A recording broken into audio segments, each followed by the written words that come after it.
Question number 1। Coronary heart disease और atherosclerosis का उच्च जोखिम किसमें वृद्धि के कारण होता है? Triglycerides, HDL cholesterol, VLDL cholesterol and LDL cholesterol. Correct answer is option 4, LDL cholesterol. Low density lipid के कारण एथेरोस्क्लेरोसिस का अधिक रिस्क देखा गया है, जो कि आगे चल करके कोरोनरी हार्ट डिजीज का कारण बनता है। इसमें हृदय को सप्लाई करने वाली कोरोनरी आर्टरी में प्लाक जमा हो जाता है, जिसके कारण भविष्य में हार्ट अटैक की संभावना भी बन सकती है।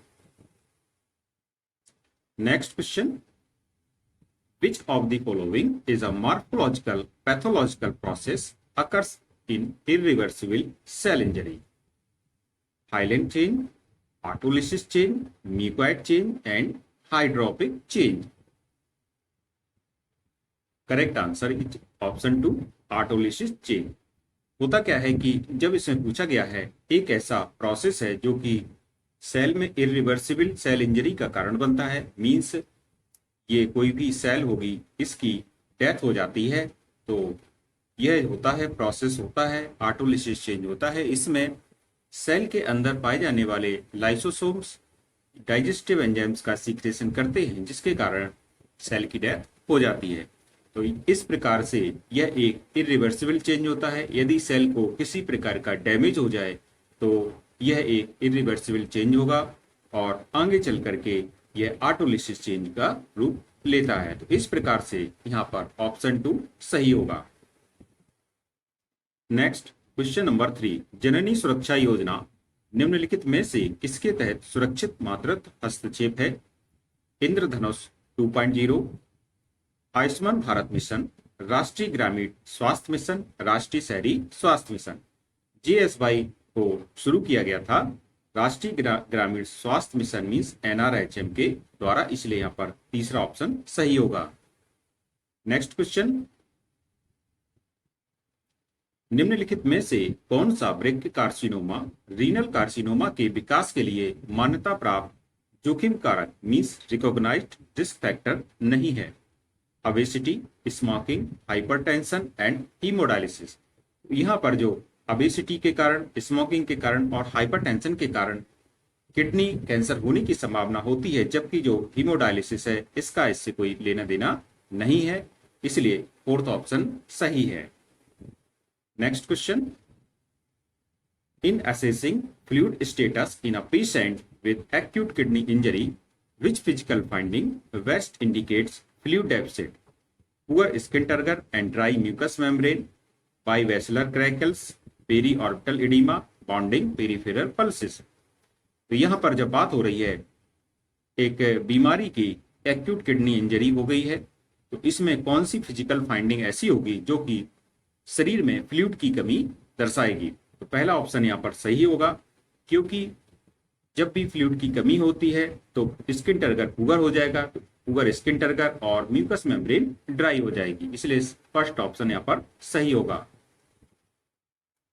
Next, two factor theory of intelligence किसके द्वारा प्रकाशित किया गया था? गारसेट, Louis L Thurstone, Charles Spearman, Edward. Two factor theory of intelligence के अनुसार बुद्धि दो प्रकार की होती, G and S, general intelligence and specific intelligence, जो सामान्य बुद्धि और विशेष बुद्धि। इसका प्रतिपादन किया था चार्ल्स स्पीयरमैन ने, इसलिए तीसरा ऑप्शन सही होगा। Next question, which statement best explains the urinary retention, infection of the urinary tract, inability of the bladder to empty properly, inability of the kidneys to produce urine, excessive urination. तो यहाँ पर ऐसा कौन सा statement है जो कि urinary retention को अच्छी तरह से डिस्क्राइब करता है? तो ऑप्शन 2 सही हो जाएगा, inability of the bladder to empty properly. Bladder का पूरी तरह खाली ना हो पाना यह यूरिनरी रिटेंशन का एक उदाहरण है। अगला क्वेश्चन देखेंगे, गर्भ में न्यूरल ट्यूब डिफेक्ट को रोकने के लिए गर्भवती को कौन सा विटामिन संपूरक सबसे महत्वपूर्ण है? Vitamin A, vitamin B9, folic acid, vitamin E, vitamin C.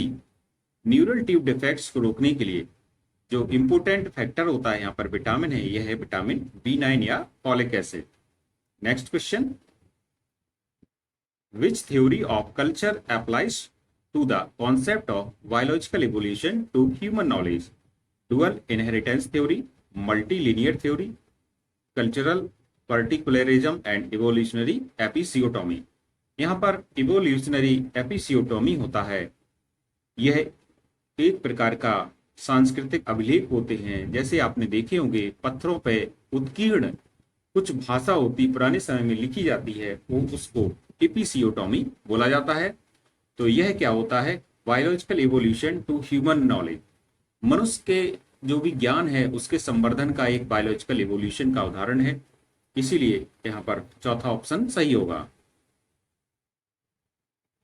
Next question, the brain tumour located in aqueduct of Sylvius causes hydrocephalus by obstructing the flow of CSF circulation, decreasing the absorption of CSF, reducing CSF drainage, increasing the production of CSF। Hydrocephalus एक ऐसी condition होती है जिसमें brain में CSF की मात्रा बढ़ जाती है, या किसी भी कारण से होता है। तो यहाँ पर वेंटिकल्स का एक एक्विडक्ट ऑफ सिल्वियस होता है, जब ये ब्लॉकेज हो जाता है तो इससे CSF अवरुद्ध हो जाएगा और इसकी यहाँ पर प्रेशर वेंटिकल्स में यहाँ पर CSF का प्रेशर बिल्डअप होने के कारण हाइड्रोसेफेलिस की कंडीशन देखने को मिलती है। तो यहाँ पर आप देख सकते हैं किस प्रकार बल्जिंग के कारण यहाँ पर जब प्रेशर बढ़ जाएगा तो ड्यूरा मैटर, पाया मैटर और रिकनाइड ये बल्ज हो जाती हैं, ऊपर की ओर उठाती हैं। तो इस प्रकार से इसका करेक्ट आंसर ऑप्शन 1 सही हो जाएगा, obstructing the flow of CSF circulation. Question में पूछा गया था the brain tumour located in the aqueduct of Sylvius causes hydrocephalus by. यदि एक्विडक्ट ऑफ सिल्वियस में ब्रेन ट्यूमर है तो उसके द्वारा जो हाइड्रोसेफेलस की कंडीशन होगी ब्रेन में, यह किसके कारण होती है? इस प्रकार से यहाँ पर क्वेश्चन पूछा गया था। तो यहाँ पर एक्विडक्ट ऑफ सिल्वियस में ब्रेन ट्यूमर के कारण CSF का फ्लो अवरुद्ध हो जाएगा। जब अवरुद्ध हो जाएगा तो कंडीशन बनेगी हाइड्रोसेफेलस, इसलिए यहाँ पर पहला ऑप्शन सही है। अगला क्वेश्चन देखेंगे,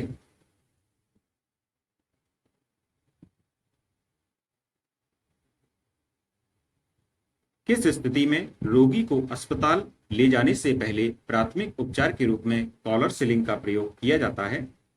निचली बाएं का फ्रैक्चर, ऊपरी बाएं का फ्रैक्चर, ऊपरी पैर का फ्रैक्चर, रीढ़ की हड्डी का फ्रैक्चर। तो होता क्या है, जब किसी के हाथ में ऊपरी बाएं में फ्रैक्चर हो जाता है तो उसका हाथ इस प्रकार से बांध दिया जाता है कि वह गति अधिक ना कर पाए, इसको कहते हैं collar ceiling.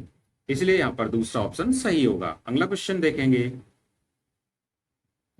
In which method of delivery for the after coming head the baby is allowed to hang by its own weight for delivery of head?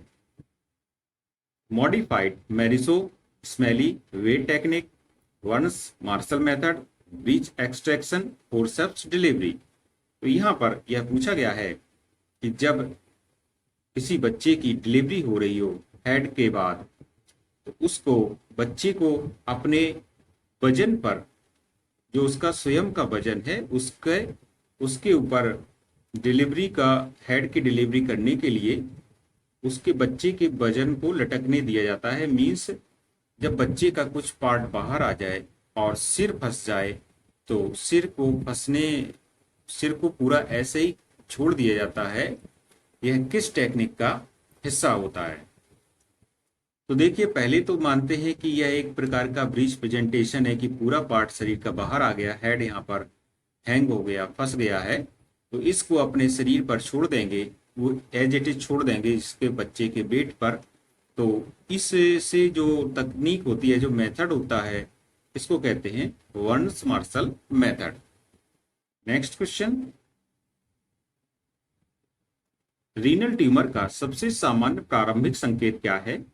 Flank pain, painless haematuria, colicky pain and mass in the flank. तो renal tumour का जो सबसे सामान्य संकेत होता है, initial sign होता है, यह होता है पेनलेस हेमेच्यूरिया, मीन्स दर्द रहित यूरिन में ब्लड का आना, इसलिए सेकंड ऑप्शन करेक्ट होगा।